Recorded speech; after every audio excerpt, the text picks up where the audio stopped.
কিছু অপরাধ আছে, কিছু পাপ আছে, কিছু গুনাহ আছে, যেই গুনাহগুলোর সাজা শুধু আখিরাতেই দেওয়া হবে না, আল্লাহ রাব্বুল আলামিন নগদে দুনিয়াতে ওই পাপিষ্ঠকে বুঝিয়ে দিবেন। ওই পাপের শাস্তি দুনিয়াতেও তাকে পেতে হবে, আখিরাতেরটা তো থাকবেই। এরকম কিছু পাপ এবং অপরাধ কোরআন এবং হাদিসে বর্ণিত হয়েছে। এরকম 10টি পাপ, 10টি অপরাধের কথা আজ আমরা জানবো ইনশাআল্লাহ। এর ভিতরে সর্বপ্রথম, যেই অপরাধ করার শাস্তি শুধু আখিরাতে দেওয়া হবে না, আখিরাতের শাস্তি তো দেওয়া হবেই, দুনিয়াতেই আল্লাহ তাআলা ওই অপরাধীকে এই অপরাধের শাস্তি দিবেন, দিয়ে ছাড়বেন। এর মধ্যে প্রথম যে অপরাধের কথা বলতে চাই তা হলো মা বাবার অবাধ্যতা, মা বাবার নাফরমানি, মা বাবার সাথে বেয়াদবি করা, তাদের অসম্মান অশ্রদ্ধা করা, তাদের অধিকার নষ্ট করা, খর্ব করা। এটা এমন একটা অপরাধ, এই অপরাধের শাস্তি আল্লাহ শুধু আখিরাতে দিবেন তা নয়, ওই নরাধমকে, মা বাবার অবাধ্য এবং নাফরমান সন্তানকে আল্লাহ তাআলা দুনিয়াতে তার এই পাপের প্রায়শ্চিত্ত ভোগ করানো ছাড়া মৃত্যু দিবেন না। এ বিষয়ে মুস্তাদরাক হাকিমের বর্ণিত একটি হাদিস আছে। নবী আলাইহিস সালাম বলেছেন, বাবানি মুআজ্জালানি উকুবাতুহুমা ফিদ দুনিয়া আল বাগয়ু ওয়া উকুকুল ওয়ালিদাইন। মা বাবার নাফরমানি এর শাস্তি দুনিয়াতে নগদ দেওয়া হবে, আখিরাতটা তো আছেই। সেটা কখনো কখনো হতে পারে তার অবাধ্য সন্তানকে দিয়ে তাকে আল্লাহ তাআলা শাস্তি দিবেন, সেটা যেমন হতে পারে। আবার এমনও হতে পারে তার সন্তান নেই, কিংবা সন্তানরা অবাধ্য না, আল্লাহ তাআলা তাকে অন্যভাবে অপমান অপদস্থ করে, লাঞ্ছনা দিয়ে, কষ্ট দিয়ে, তার থেকে নেয়ামত ছিনিয়ে নিয়ে কোনো না কোনো ভাবে আল্লাহ তাআলা তাকে শাস্তি দিবেনই দিবেন। তবে হ্যাঁ, যেই কোনো অপরাধের পর যদি কোনো মানুষ আল্লাহর কাছে তওবায়ে নাসুহা করে, খাঁটি অন্তরে তওবা করে, লজ্জিত হয়, মাপ চায়, ফিরে আসে, তার কথা ভিন্ন, আল্লাহ তাআলা তাকে মাফ করবেন। কারোর যদি বাবা মা দুনিয়াতে বেঁচে থাকেন আর বাবা মার প্রতি তার কখনো অশ্রদ্ধা হয়, অসম্মান হয়, বেয়াদবি হয়, তাহলে সেটার প্রায়শ্চিত্ত হলো বাবা মার কাছে মাপ চাওয়া, চোখের পানি ফেলে দিয়ে। যতক্ষণ পর্যন্ত অন্তর থেকে তারা ক্লিয়ারেন্স না দিবেন যে ঠিক আছে, তোমার ব্যাপারে আর কোনো দুঃখ আমার অন্তরে নেই, ততক্ষণ পর্যন্ত মা বাবার কাছে ক্ষমা চাইতে থাকা, এটা হলো এই অপরাধের তওবা। এখানে শুধু মুখে আস্তাগফিরুল্লাহ বললে কখনো তওবা হবে না, বরং মা বাবার কাছে মাপ চাইতে হবে। আপনি যদি আপনার স্ত্রী সন্তানদের সামনে, মা বাবার সামনে বেয়াদবি করেন, তাহলে তাদের সামনেই আবার তাদের কাছে মাপ চাইতে হবে। আপনি যদি কারোর সামনে বাবা মাকে অসম্মান করে থাকেন, তাদের কোনো নির্দেশ লঙ্ঘন করে থাকেন, তাচ্ছিল্য প্রদর্শন করে থাকেন, ওই মানুষগুলোর সামনেই আবার আপনাকে প্রায়শ্চিত্ত করতে হবে। এটি হলো মা বাবার কাছে ক্ষমা চাওয়ার পদ্ধতি। আর যারা হতভাগাদের কাতারে পড়ে গেছেন, মা বাবার দুজনেই অথবা দুজনের কোনো একজনকে হারিয়ে ফেলেছেন, এখনো পর্যন্ত তাদের সাথে কৃত অপরাধ এবং জুলুম, অবিচার, যেটা আল্লাহ তাআলা সহ্য করবেন না, সে অপরাধের প্রায়শ্চিত্ত আপনি করতে পারেন নাই, দুনিয়া থেকে চলে গেছেন, তারা কিভাবে প্রায়শ্চিত্ত করবেন? তাদের প্রায়শ্চিত্তের কয়েকটা ধাপ আছে। নাম্বার 1, তারা মা বাবার হয়ে আল্লাহর কাছে অনেক বেশি ইস্তেগফার এবং চোখের পানি ফেলবেন। আল্লাহ, আমার বাবাকে, আমার মাকে আপনি মাফ করে দিন। নামাজ পড়ে পড়ে ভোর রাতে তাহাজ্জুদের সময়, জুমার দিন মাগরিবের আগে, আসরের পরে সূর্যাস্ত যাওয়ার সময়, গুরুত্বপূর্ণ দোয়া কবুলের কিছু সময় আছে, এই সময়গুলোতে হাত তুলে আল্লাহর কাছে চোখের পানি ফেলে মাপ চাইবেন। আল্লাহ, আমার বাবার প্রতি আমি অনেক অনেক অবিচার করেছি, আমার মায়ের প্রতি আমি অনেক অশ্রদ্ধা প্রদর্শন করেছি, যেটা আমার করা উচিত হয়নি। আল্লাহ তাআলা কোরআনে কারিমে তার ইবাদতের নির্দেশের পরেই যার কথা বলেছেন তিনি হলেন মা বাবা। রিদার রব্বি ফি রিদাল ওয়ালিদাইন ওয়া সাখাতুর রব্বি ফি সাখাতিল ওয়ালিদাইন। নবীজি সাল্লাল্লাহু আলাইহি সাল্লাম বলেছেন, কারোর মা বাবা যদি তার উপর সন্তুষ্ট থাকে তো আল্লাহ তার উপর সন্তুষ্ট, আর মা বাবা যদি অসন্তুষ্ট তো আল্লাহ তার উপর অসন্তুষ্ট। মা বাবা হলো মানুষের জান্নাতের দুয়ার, এটাকে ঠিক রাখলে মানুষের জন্য জান্নাতের পথ সুগম হয়। মোহতারাম হাজরিন, এই জন্য কোনো ইমানদার যদি তার মা বাবাকে হারিয়ে ফেলেন, দুজনের কোনো একজন চলে যান, এটা বড় দুর্ভাগ্যের কথা যে জীবদ্দশায় মাপ চাওয়া হয় নাই। প্রায়শ্চিত্ত করার জন্য প্রথম কাজ হলো মা বাবার হয়ে অনেক বেশি বেশি ইস্তিগফার করা, ক্ষমা প্রার্থনা করা, তাদের হয়ে আল্লাহর কাছে আপিল করা, দোয়া করা, আল্লাহ তাদেরকে মাফ করে দিন। এই কাজটি অনেক বেশি পরিমাণে করতে থাকা, দিল থেকে করতে থাকা এক। দ্বিতীয়ত যে কাজটা করতে হবে তা হলো, সহিহ মুসলিমে বর্ণিত একটা হাদিস থেকে আমরা জানতে পারি, নবী আলাইহিস সালাম বলেছেন, কোন ব্যক্তি তার বাবা মার প্রতি বাধ্যগত হওয়ার, তাদের অনুগত হওয়ার, তাদের প্রতি সদাচরণ করার একটা গুরুত্বপূর্ণ পাঠ এবং অংশ হলো মা বাবার অগোচরে কিংবা তাদের উপস্থিতিতে তাদের যে বন্ধু বান্ধব আছেন, তারা যাদের সাথে উঠা বসা করতেন, তাদের সহপাঠী যারা ছিলেন, সেই মানুষগুলোকে বাবা মার মতো সম্মান করা। ধরুন আপনার বাবা দুনিয়া থেকে চলে গেছেন, বাবার বন্ধু কারা ছিলেন, বাবার সহচর কারা ছিলেন, বাবার একান্ত কাছের কারা ছিলেন। আপনার বাবা বেঁচে থাকতে আপনার ছোট ভাই বোনদেরকে অনেক আদর করতেন, আপনার বাবার অনুপস্থিতিতে আপনি তাদেরকে আদর করলেন। আপনার বাবা বেঁচে থাকতে তার নাতি নাতনিদেরকে অনেক কেয়ার করতেন, তিনি নাই, আজকে আপনি তার হয়ে সেই কাজটা করলেন। আপনার বাবা বেঁচে থাকলে তার বন্ধু বান্ধবদের সম্মান করতেন, স্নেহ করতেন, ভালোবাসা দিতেন, দাওয়াত দিয়ে খাওয়াতেন, আপনি তার অগোচরে সেই কাজটা করলেন।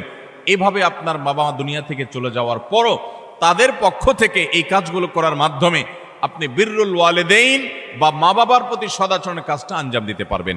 আল্লাহ তাআলা আমাদের সবাইকে মা বাবার সদাচরণকারী, মা বাবার অনুগত সন্তান হওয়ার তৌফিক দান করেন। নবী আলাইহিস সালাম, বিভিন্ন নবী রাসূলগণ, কোরআনে কারিমে তাদের বিবরণ এসেছে, তাদের সম্পর্কে আল্লাহ রাব্বুল আলামিন এই সার্টিফিকেট দিয়েছেন। তারা কখনো কখনো আল্লাহর কাছে দোয়া করেছেন যেন তারা মা বাবার প্রতি সদাচরণকারী হন। এটা খুব সহজ বিষয় না। অনেক বদমেজাজ সন্তান আছে, অনেক কুলাঙ্গার সন্তান আছে যে বাবা মার প্রতি তারা অশ্রদ্ধা প্রদর্শন করে। বাবা মা ত্রুটি করতে পারে, বিচ্ছুতি করতে পারে, তারাও যদি অন্যায় করে সন্তানের প্রতি তাদেরও বিচার হবে, কিন্তু সন্তান হিসাবে আপনার চেষ্টা থাকবে বাবা মার সামনে কখনো অশ্রদ্ধা হয়, অসম্মান হয় এমন কোনো কাজ না করা। আব্দুল ইবনে আব্বাস রাদিয়াল্লাহু তাআলা বলেছেন, তুমি তোমার বাবা মায়ের সামনে যদি জামা ঝাড়া দাও, কাপড় ঝাড়া দাও, ধুলাবালি সরাও, বাবা মার সামনে এই কাপড় নাড়াটা এটাও বাবা মার সামনে বেয়াদবির শামিল। আল্লাহর জমিনে কারোর সামনে যদি তুমি সবচেয়ে বেশি কাচুমুচু করতে হয়, সে হলো তোমার বাবা মা। তোমার সবচেয়ে বেশি বিনয়ের হকদার যদি কেউ থাকে আল্লাহর জমিনে, তিনি হলেন তোমার বাবা মা। যার কথা তুমি অন্ধের মতো মানবে, কোরআন হাদিসের খেলাফ না হলে, তিনি হলেন তোমার বাবা মা। এই জায়গাটা আর কারোর জন্য হতে পারে না। অথচ আজকাল বেশিরভাগ যুবক, বেশিরভাগ কিশোরদেরকে দেখবেন যে আল্লাহর জমিনে যার চাইতে সবচেয়ে বেশি, যার সঙ্গে সবচেয়ে বেশি ঝাড়ি মেরে কথা বলা যায়, তারা মনে করে তিনি হলেন কে? মা। সবচেয়ে বেশি ঝাড়ি যাকে দিয়ে আমাদের আজকাল কিশোররা, যুবকরা কথা বলে, তিনি হলেন কে? হতভাগা মা। আল্লাহ রাব্বুল আলামিন আমাদেরকে মানুষ হওয়ার তৌফিক দান করুন, মুসলমান হওয়ার তৌফিক দান করুন। মা বাবার মর্ম ততক্ষণ পর্যন্ত মানুষ বোঝে না যতক্ষণ পর্যন্ত সে বাবা মা না হয়েছে। আল্লাহ তাআলা আমাদেরকে বাবা মার কদর করার তৌফিক দান করুন। তাহলে এক নম্বরের অপরাধ পেলাম আমরা, বাবা মার প্রতি যদি কেউ অবজ্ঞা করে, অশ্রদ্ধা করে, অসম্মান করে, তাদের কথা না মেনে চলে, লঙ্ঘন করে। হ্যাঁ, তারা কোনো অন্যায় কথা বললে সেটা মানা যাবে না, ন্যায়সঙ্গত কথা বললে সেটা মানতে হবে। এই ক্ষেত্রে যদি কেউ ত্রুটি করে, বিচ্যুতি করে, বাবা মার অবাধ্য হয়, তার এই শাস্তি আল্লাহ শুধু আখিরাতেই দিবেন তা নয়, দুনিয়াতে তাকে এর জন্য প্রায়শ্চিত্ত ভোগ করতে হবে। তবে যদি সে মাপ চেয়ে এটাকে সুরাহা করে ফেলে এবং এটা ক্ষমা চেয়ে নেয়, তাহলে আল্লাহ তাআলা আশা করা যায় মাফ করবেন। নাম্বার 2, কারোর প্রতি জুলুম, কারোর প্রতি অবিচার, গায়ের জোর খাটানো, মাস্তানি গুন্ডামি করা, প্রভাব প্রতিপত্তি দেখানো, যে কাউকে দুর্বল পেয়ে তার উপরে চড়াও হওয়া, কাউকে ঠকিয়ে নিজের কাজ সিদ্ধ করা, এই মানুষের প্রতি জুলুম, অবিচার, এটার শাস্তি আল্লাহ তাআলা দুনিয়াতে দেন। পৃথিবীর ইতিহাসে এমন একজন জালেম দেখাতে পারবেন না যে জালেম জুলুম করেছে আর তার প্রায়শ্চিত্ত তাকে দুনিয়াতে পেতে হয়নি। পৃথিবীর ইতিহাসের সর্বপ্রথম জালেম, মানব সভ্যতার, মানব ইতিহাসের সর্বপ্রথম জালেম ছিল কাবিল, আদম আলাইহিস সালামের ছেলে কাবিল। সে জুলুম করেছে নিজের আপন ভাই হাবিলের প্রতি। আল্লাহ তাআলা তার মুখ সম্মোচন করে দিয়েছেন, তাকে অপমান অপদস্থ করেছেন, তার এই কুকর্ম আল্লাহ তাআলা ফাঁস করে দিয়েছেন। এটি ছিল আল্লাহর পক্ষ থেকে তার জন্য দুনিয়ার শাস্তি, আখিরাতের শাস্তি তো আছেই। পৃথিবীর ইতিহাসে বহু জালেম গিয়েছে, নমরুদ জুলুম করেছে, আবু জাহাল জুলুম করেছে, উতবা সাহেবা জুলুম করেছে, অনেক পরাশক্তি জুলুম করেছে। আল্লাহ তাআলা তাদের প্রত্যেককে অপদস্থ করেছেন, অপমান করেছেন, তাদের মুখ সম্মোচন করেছেন, তাদের শাস্তি দিয়েছেন। তবে আল্লাহ ছাড় দেন, আল্লাহ ছাড় দেন। আল্লাহ বলেছেন, ইন্নামা নুমলি লাহুম, আমি ছাড় দিয়ে রাখি, ইন্না কাইদি মাতিন। ছাড় দেওয়ার পরে যখন ধরি, সে ধরাটা হয় বড় শক্ত, সেটা থেকে বাঁচার কোনো উপায় থাকে? জুলুম এমন অপরাধ, কোন মুসলমান যদি কোনো হিন্দুর প্রতি জুলুম করে, কোন নামাজি মানুষ যদি কোনো বেনামাজির প্রতি জুলুম করে, কোন ধার্মিক মানুষ যদি কোনো অধার্মিক মানুষের প্রতি জুলুম করে, তারপরও আল্লাহ তাআলার সাহায্য ওই মাজলুমের প্রতি থাকে, হোক সে অমুসলিম, হোক সে অন্য ধর্মের মানুষ। কারণ জুলুমকে আল্লাহ কখনো সহ্য করেন। ভাইরা আমার, পশু পাখি তাদের কোনো জান্নাতও নেই, জাহান্নামও নাই। পশু পাখির কোনো জান্নাত জাহান্নাম আছে? তাদের কোনো ইবাদত বন্দেগী আছে? আল্লাহ তাআলা কিয়ামতের দিন গরু ছাগলকে জিজ্ঞাসা করবেন, তোমার যৌবনকাল কিভাবে কাটাইছো? ঘাস খায় কাটছো নাকি শুয়ে শুয়ে কাটছো? আল্লাহ জিজ্ঞাসা করবেন। জিজ্ঞাসাবাদ হবে মানুষের এবং জিনের। পশু পাখির কোনো জিজ্ঞাসাবাদ হবে? পশু পাখির আল্লাহ জিজ্ঞাসা করবেন, ঘাস বেশি খাইছো কিনা, অপচয় করছো কিনা? তোমার মালিক তোমাকে ঘাস খাইতে দিছে, অর্ধেক খাইছে আর অর্ধেক ফালাইছো, অপচয় করছো, জবাব দাও। এরকম কোনো কথা আছে হাদিস কোরআনে? নাই। তাদের কোনো বিচার নাই। কিন্তু জুলুম এমন অপরাধ, পশু পাখি পর্যন্ত একজন আরেকজনের প্রতি জুলুম করে। একটা গরু অন্য গরুটার উপরে চড়াও হয়ে তাকে আক্রমণ করে রক্তাক্ত করে ফেলেছে, গায়ের জোর ছিল। একটা ছাগল শিং ছিল আর একটা শিং ছিল না, যার শিং ছিল সে শিং দিয়ে গুতগুতি করে অন্য আরেকটা ছাগলকে আহত করেছে, আঘাতপ্রাপ্ত করেছে। একটা মোরগ অন্য মোরগের প্রতি অবিচার করেছে।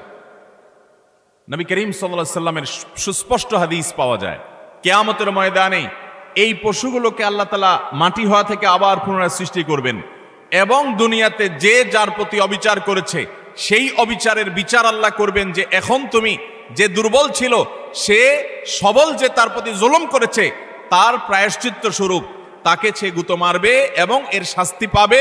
এরপর আল্লাহ বলবেন, কুনু তুরাবা, তোমরা আবার মাটি হয়ে যাও, আবার তারা মাটির সাথে মিশে যাবে। অর্থাৎ তাদের কোনো বিচার নেই। কিন্তু পশু পাখিও যদি একে অন্যের প্রতি জুলুম করে, আল্লাহ রাব্বুল ইজ্জত তার বিচার কিয়ামতের ময়দানে করবেন। তাহলে মানুষের জুলুম এটা কত জঘন্য হতে পারে, কত ভয়াবহ হতে পারে। কোরআনে কারিমে আল্লাহ তাআলা বলেছেন, ওমা রাব্বুকা বিযাল্লামিল লিল আবিদ, তোমার রব আল্লাহ তিনি বান্দার প্রতি কোনো জুলুম করেন না।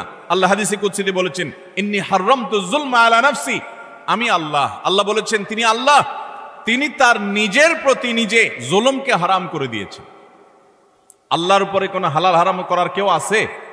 হালাল হারাম করবে তো তিনি, যিনি মহান সৃষ্টিকর্তা, তিনি নিজে সৃষ্টিকর্তা। তাকে আবার হালাল হারাম বাতাবে কে? তার জন্য কোনো বিধিনিষেধ তো থাকার কথা নয়, কিন্তু তিনি নিজের প্রতি নিজে এটা আরোপ করেছেন যে আমি জুলুমকে আমার উপরে হারাম করে দিয়েছি। আজ সমাজের চতুর্দিকে তাকালে দেখবেন এই ভয়াবহ অপরাধ।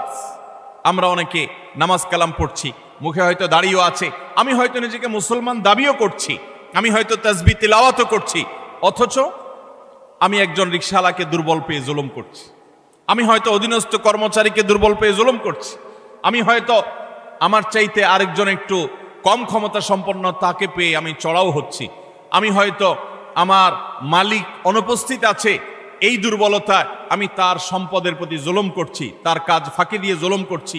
এভাবে চতুর্দিকে দেখবেন জুলুমের এক মহোৎসব চলছে। আল্লাহ রাব্বুল আলামিন কোরআনে কারিমে পরিষ্কারভাবে জানিয়েছেন যে জুলুম যদি কেউ করে, এই জুলুম চুল পরিমাণও যদি করা হয়, এর বিচার আল্লাহ তাআলা করবেন। আখিরাতে শুধু বিচার হবে তা নয়। আমরা যে হাদিসটি আবু দাউদ এবং তিরমিজিতে পাই, সেই হাদিসে নবী সাল্লাল্লাহু আলাইহি ওয়াসাল্লাম বলেছেন, মা মিন যামবিন আজদারু আন ইউআজ্জিলাল্লাহু লিসাহিবিহি আল উকুবা ফিদ দুনিয়া মা মা ইয়াদখিরুহু ফিল আখিরাহ মিসলাল বাগয়ি ওয়া কাতিআতির রাহম।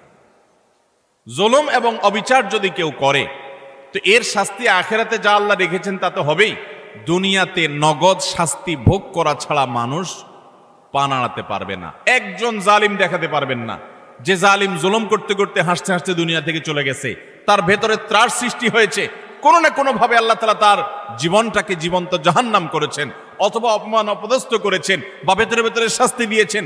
এই শাস্তি ভোগ করা ছাড়া কোনো জালিম যেতে পারে না। এই জন্য ভাইরা আমার, কারোর প্রতি যদি জুলুম হয়, বিশেষ করে আমাদের তরুণ বন্ধুদেরকে আমরা বলি যে কয়েকজন বন্ধু যখন একসাথ হন, শরীরের মধ্যে একটা ভাবসাব চলে আসে। কয়েকজন কলেজে পড়ুয়া বন্ধু, আজকাল কলেজে পড়া লাগে না, এখন কিশোর গ্যাং বাইর হইছে, পুস্কে পুস্কে 4-5 জন একসাথে হয়ে গেলেই মাস্তান হয়ে যায়, ঠিক না বে ঠিক? 4-5 জন একসাথে হলে শরীরে একটা ভাবসাব চলে আসে। একা একা যদি চায়ের দোকানে যান, তো আস্তে করে খুব নরম সুরে বলেন, মামু 1 কাপ চা দেন। আর যখন 4-5 জন 6-7 জন একসাথে যান, তো শরীরে ভাব চলে আসে। একবারে বেশি 2বার যদি ডাকা লাগে ওই টি বয়কে, ওই কর্মচারী বেচারাকে, তখন তার দিকে তেড়ে যান, শক্ত কথা বলেন, জোরে আওয়াজ করেন, ভাবখানা এমন যে আপনি কি হুনুরু হয়ে গেছেন। গাড়িতে উঠেছেন, বাসে উঠেছেন, কয়েকজন মিলে উঠেছেন, তো মনে হচ্ছে যে কিছু একটা বাসে উঠে গেছে, কোনো একটা হাইওয়ান জন্তু উঠে গেছে, এরকম একটা ভাবচক্কর, ঠিক না ভাই? ঠিক ভাইরা আমার, কয়েকজন মিলে শক্ত আছেন, একজন রিক্সাওয়ালা হয়তো 10 টাকার জায়গায় 15 টাকা চাইছে, 1 টাকাও দিলেন না, পুরো টাকা না দিয়ে চলে গেছেন, বেচারা ফেল করে চেয়ে আছে, কিছু বলার ক্ষমতা নাই।